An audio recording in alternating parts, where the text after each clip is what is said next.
घरगुती उपाय. 1. नॉनव्हेज खाल्ल्यानंतर कधीही दूध पिऊ नये, ते शरीरासाठी हानिकारक असते. 2. तुटलेल्या भांड्यामध्ये कधीही जेवण करू नका, कारण त्यामुळे घरात बरकत येत नाही. 3. जर तुम्ही कोणत्याही आजाराने त्रस्त असाल तर शक्यतो कमी अन्न खा आणि ताजी फळे खा.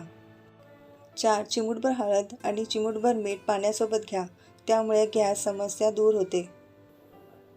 5. बटाटे वडे बनवण्यासाठी बेसन मिसळल्यानंतर ते मिश्रण व्यवस्थित झाले की नाही हे माहीत करण्यासाठी मिश्रणाचे 1 ते 2 थेंब एका कपभर पाण्यात टाकावे. जर तेथे तरंगतील तर बेसनाचे मिश्रण योग्य झाले आहे हे समजते.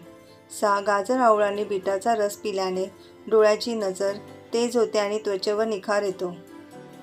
7. गुळाचे सेवन करणाऱ्या महिलांना थकवा जाणवत नाही आणि त्यांची ऊर्जा अबाधित राहते.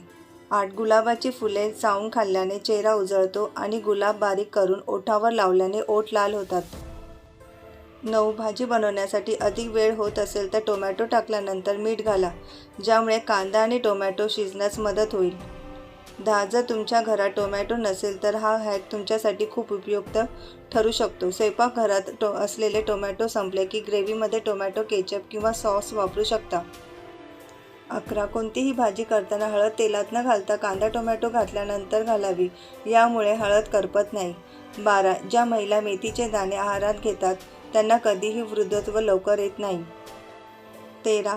पाण्यात पुदिना टाकून प्या, यामुळे तुमच्या चेहऱ्यावरील सुरकुत्या दूर होतील.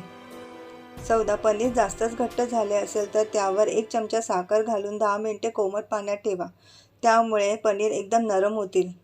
15. भेंडीची भाजी चिकट होते म्हणून भाजी करतेवेळी 1 टोमॅटो चिरून टाका. 16. कांदा कापताना डोळे चुरचुरत असतील तर 15 मिनिटं आधी कांदा सोलून त्याचे 2 तुकडे करा आणि पाण्यात भिजत ठेवा. 17. मेथी न शिजवता मेथीचे लाडू करायचे असल्यास मेथी चांगली भाजून घेऊन पावडर करून रव्याबरोबर लाडू करावेत. 18. पोट बिघडले असेल तेव्हा आल्याचा व लिंबाचा रस एकत्र करून थोडं मीठ कालवून घ्या, बरे वाटेल. 19. राजमा किंवा उडीद डाळीचा पदार्थ बनवण्यासाठी पाण्यात उकळताना मीठ घाला, ते त्वरित शिजेल. 20.